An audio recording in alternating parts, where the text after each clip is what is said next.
Assalamualaikum warahmatullahi wabarakatuh. Bagaimana kabarnya teman-teman semua?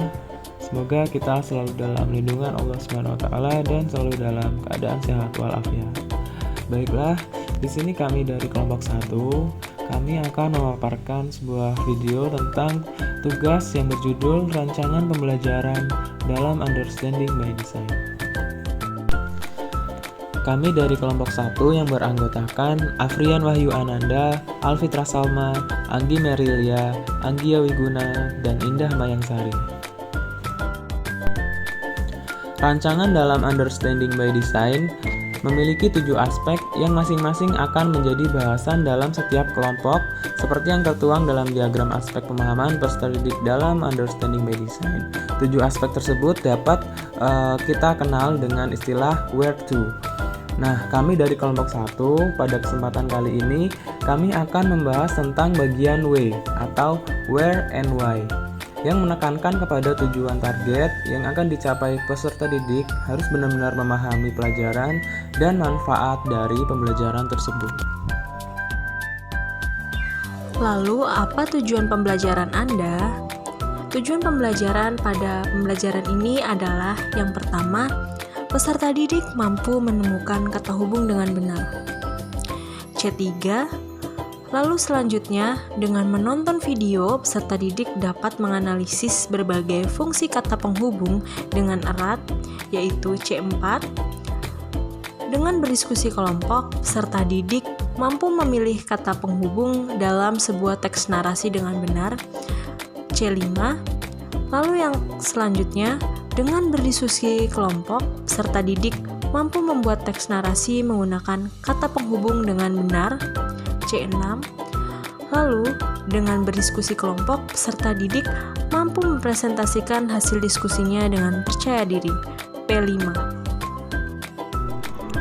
Baik, pertanyaan selanjutnya yaitu bagaimana posisi kemampuan peserta didik dilihat dari tujuan pembelajaran.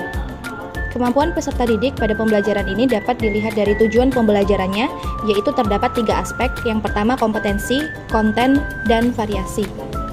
Pada aspek kompetensi, merupakan suatu kemampuan pada peserta didik yang direalisasikan menjadi sebuah produk. Dan hal ini dapat terlihat dari produk hasil dari kompetensi ini, yaitu peserta didik mampu membuat teks narasi menggunakan kata penghubung dengan benar. Kemudian pada aspek konten, konten merupakan suatu ilmu pengetahuan yang harus dipahami dalam suatu pembelajaran. Pada tahap ini penguasaan kontennya yaitu berupa penjelasan pada tujuan pembelajaran, yaitu peserta didik mampu mengetahui arti dan fungsi dari kata hubung dan mampu menganalisisnya dalam sebuah paragraf. Yang terakhir yaitu variasi. Variasi merupakan suatu keterampilan pada peserta didik untuk dapat berpikir kritis, kreatif, dan inovatif untuk dapat mencapai tujuan pembelajaran. Di dalam modul pembelajaran tersebut ada bagian aspek variasi, yaitu terdapat pada tujuan pembelajaran yang dimana di dalamnya sudah tercantum C3 sampai C6 yang dimana mampu membuat peserta didik untuk berpikir kreatif, inovatif dalam mencapai tujuan. Baik, pertanyaan selanjutnya, mengapa tujuan pembelajaran seperti itu?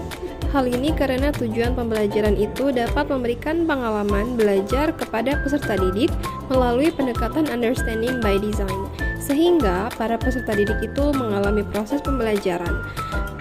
Pembelajaran ini adalah pembelajaran yang baru yang mana mampu membantu peserta didik lebih aktif dan memahami materi mengenai kata hubung dengan baik. Tentukan unjuk kinerja dari 6 unjuk kerja. A.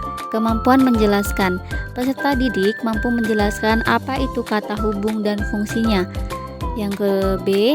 Mampu menafsirkan. Peserta didik mampu menafsirkan kata hubung apa yang sesuai pada suatu teks. C. Kemampuan menerapkan. Peserta didik mampu menerapkan dan menggunakan kata hubung pada teks narasi. D. Memiliki perspektif. Peserta didik mampu memiliki pandangan berdasarkan dari diri mereka sendiri ketika dihadapkan dengan forum diskusi ketika menyampaikan pendapat. E. Kemampuan berempati. Peserta didik dalam melakukan pembelajaran terbiasa melakukannya dengan empati. Contohnya, ketika berdiskusi saling tolong-menolong satu sama yang lain. F. Memiliki pengetahuan diri. Peserta didik telah mengetahui apa fungsi dari jenis-jenis kata hubung yang digunakan pada sebuah kalimat. Yang selanjutnya mengenai apa kriteria yang akan dinilai untuk dipahami. Kriteria terbagi menjadi dua bagian. Yang pertama, kriteria untuk penilaian pengetahuan dan kriteria untuk menilai keterampilan. Berikut adalah kriteria untuk pengetahuan. Berikut ini adalah kisi-kisi asesmen formatif materi kelas 4 mengenai kata penghubung dalam teks narasi pada SD Negeri 2 Saham Brebes, mata pelajaran Bahasa Indonesia. Terdapat beberapa kriteria dalam penilaian yang dipertimbangkan melalui capaian pembelajaran. Yang pertama, mampu menemukan kata penghubung dengan benar. Yang kedua, mampu menganalisis berbagai fungsi kata penghubung dan benar. Yang ketiga, mampu memilih kata penghubung dalam sebuah teks narasi. Yang terakhir, mampu membuat teks narasi dengan menggunakan kata penghubung dengan benar. Selanjutnya, kriteria penilaian untuk keterampilan peserta didik. Nah, di sini terdapat rubrik penilaian keterampilan presentasi yang memiliki 3 kriteria, yaitu 1. Substansi atau isi presentasi, 2. Suara, 3. Presentasi. Nah, dalam setiap kriteria tersebut memiliki skor, yaitu skor 4, 3, 2, 1. Skor 4 sangat baik, skor 3 baik, skor 2 cukup, dan skor 1 perlu bimbingan. Baiklah, itu tadi pemaparan yang sudah kami sampaikan tentang rancangan pembelajaran dalam Understanding by Design. Terima kasih untuk teman-teman yang sudah menonton video kali ini. Kami ucapkan wassalamualaikum warahmatullahi wabarakatuh.